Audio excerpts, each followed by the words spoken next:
All praise, glory, and honor is most certainly due to the Most High, the God of the patriarchs Abraham, concerning the transfiguration, and was the transfiguration literal? Was he literally at that moment talking in specific time to, when I say him, I'm referring to Jesus, was he speaking directly to Elijah and Moses? All right, so let's look at this. This is Matthew the 17th chapter. And you find that this account in several places. You find it in Mark and find it in Luke. But I'm going to read it here in Matthew 17. It says in verse 1, "And after 6 days Jesus taketh Peter, James, and John, his brother, and bringeth them up into an high mountain apart, and was transfigured before them, and his face did shine as the sun, and his raiment was white as the light. And behold, there appeared unto them Moses and Elias talking with him. Then answered Peter and said unto Jesus, Lord, it is good for us to be here. If thou wilt, let us make here 3 tabernacles, one for thee, and one for Moses, and one for Elias. While he yet spake, behold, a bright cloud overshadowed them, and behold, a voice out of the cloud which said, This is my beloved Son, in whom I am well pleased. Hear ye him. And when the disciples heard it, they fell on their face and were sore afraid. And Jesus came and touched them and said, Arise, and be not afraid." Okay, so now the question is was he literally talking to them at that particular time? Okay, well, the answer is no. Okay, the one thing we should understand is that there is a resurrection of the dead. Elijah and Moses are dead, and they will be into the time of the resurrection. Okay, so he wasn't talking to them specifically. Well, some may say, well, wasn't Elijah in heaven? I want to address that with him specifically, and I'm gonna come back and again here and show you how this is a vision. Okay, let's go to 2 Kings. 2 Kings, and we want to pick it up because here's when people say, well, we know Elijah was just coming from heaven. Well, the Bible says there's 3 heavens, okay? So the question is, which heaven was he in? Let's read 2 Kings 2 and 1. It says, "And it came to pass when the Lord would take up Elijah into heaven by a whirlwind, that Elijah went into Elisha from Gilgal." Okay, so it was coming a time where the mantle would go from Elijah to Elisha. And then it says, I'm gonna just skip down. It says, let's see. I just want to get to the point.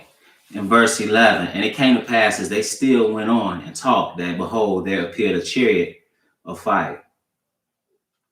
Let's actually go up a little bit. It says, I just read into it. Verse 6, "And Elijah said unto him, Tarry, I pray thee here, for the Lord has sent me to Jordan. And he said, As the Lord liveth, and as thy soul liveth, I will not leave thee. And they two went on. And 50 men of the sons of the prophets went and stood to view afar off. And they too stood by Jordan. And Elijah took his mantle and wrapped it together and smote the waters, and they were divided hither and thither, so that they too went over on dry ground. And it came to pass, when they were going over, that Elijah said unto Elisha, Ask what I shall do for thee, and before I be taken away from thee. And Elisha said, I pray thee, let a double portion of thy spirit be upon me. And he said, Thou hast asked a hard thing. Nevertheless, if thou see me when I am taken from thee, it shall be so unto thee. But if not, it shall not be so. And it came to pass, as they still went on and talked, that behold, there appeared a chariot of fire and horses of fire, and parted them both asunder. And Elijah went up by a whirlwind into heaven. And Elisha saw it, and he cried, My father, the chariot of Israel, and the horsemen thereof. And he saw him no more, and he took hold of his clothes and rent them into 2 pieces. And he took up also the mantle of Elijah that fell from him, and went back and stood by the bank of Jordan. Okay, so now that was when that happened. They were basically separated. He took him, but now let's keep reading. And when we read in context, we'll understand that it wasn't like he was taken into the heaven of heavens. All right. Now, because again, Paul tells us there's 3. There's one where the Father and the Son dwell. We're gonna find out about that one. Verse 16. "And they said unto him, Behold, now there be with thy servants 50 strong men. Let them go, we pray thee, and seek thy master, lest peradventure the Spirit of the Lord have taken him up and cast him upon some mountain or into some valley. And he said, ye shall not sin. See what they asked him? Why they asked him that? Because they know that's what happened. Let's go. And they looked and they didn't find him. He said, didn't I tell you not to go? Now let's see. Let's go to 1 Kings, the 18th chapter. In 1 Kings, the 18th chapter, we want to pick it up at verse 7. And let's see something that was said here. This is concerning Elijah and Obadiah. It says in verse 7, and as Obadiah was in the way, behold, Elijah met him, and he knew him and fell on his face and said, art thou that my Lord Elijah? And he answered him, I am. Go tell thy Lord, behold, Elijah is here. And he said, what have I sinned that thou wouldest deliver thy servant into the hand of Ahab to slay me? Okay. Now, I'm going to skip down a little bit.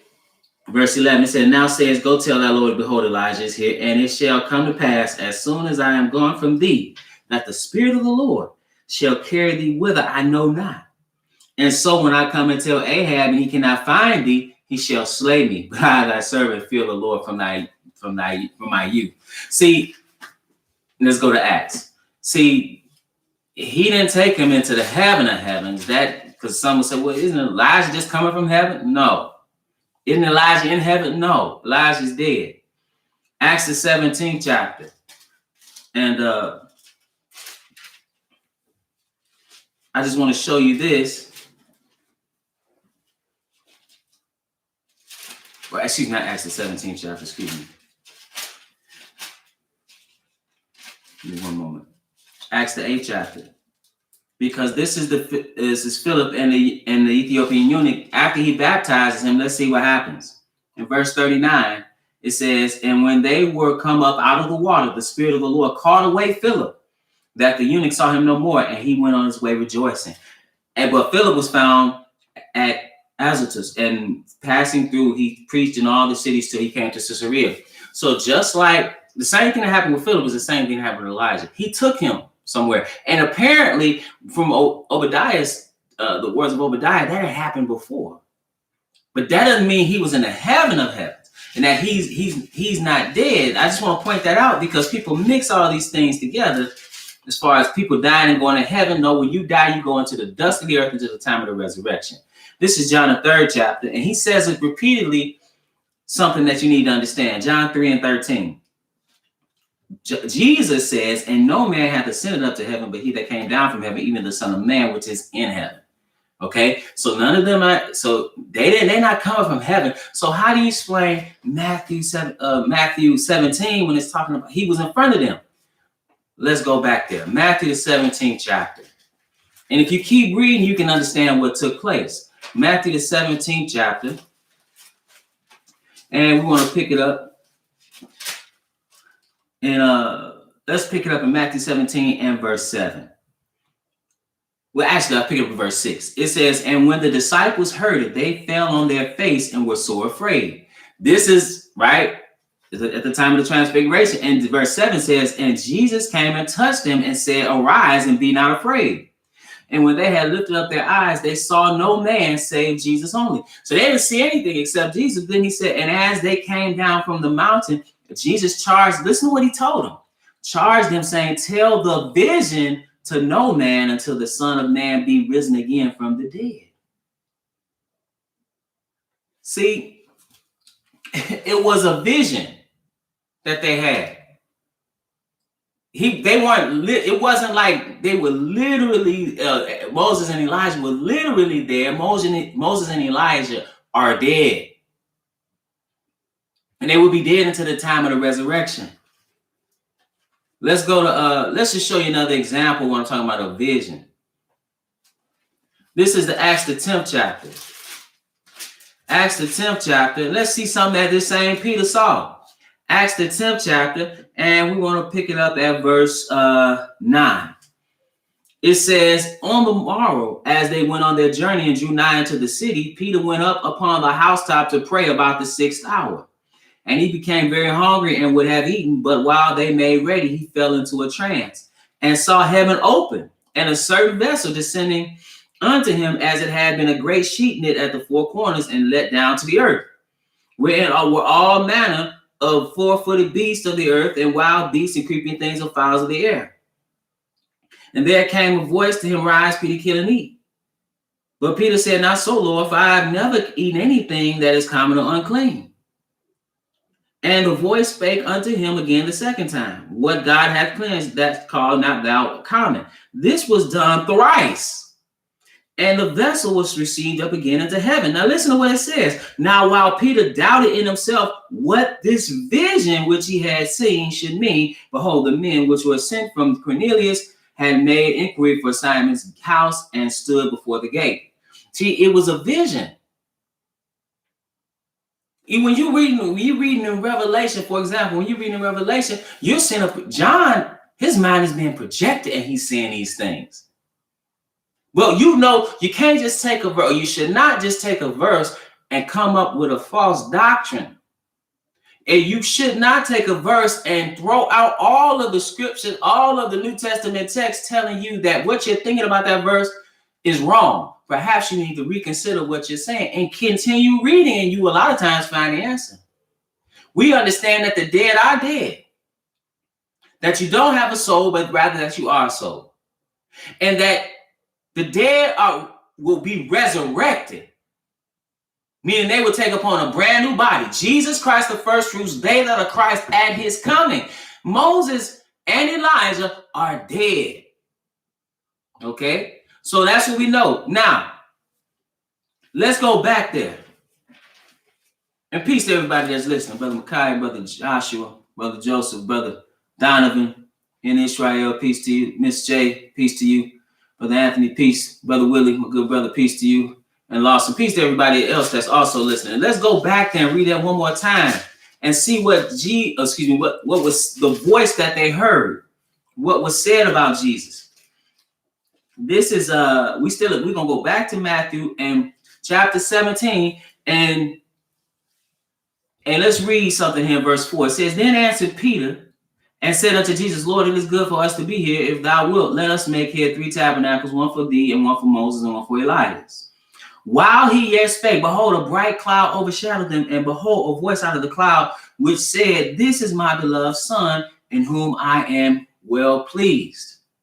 All right. So now, why is that significant? Let's go back to the previous chapter, Matthew the 16th chapter, and we're going to pick it up at verse 13. So it says, when Jesus came into the coast of Caesarea Philippi, he asked his disciples, saying, Whom do men say that I, the Son of Man, am? And they said, Some say that thou art John the Baptist, some Elias, and others Jeremiah, or one of the prophets. We understand from the text, from the scriptures, that one is coming in the spirit of Elijah, right? We understand that a prophet of prophets is coming. Okay, he said unto them, But whom say ye that I am? This same one. And Simon Peter answered and said, Thou art the Christ, the Son of the living God. And it was confirmed. We know it from the scriptures, obviously, but he said, Thou art the Christ, the Son of the living God. He said he's the Son of God. Now, that was the same thing that was said here at the Transfiguration. He said, This is my beloved Son in whom I am well pleased. Now, some might say, well, why these two? It could be, and I'm going to qualify my statement with saying it could be that it was Elijah and Moses, because what are they showing? Let's go to another place.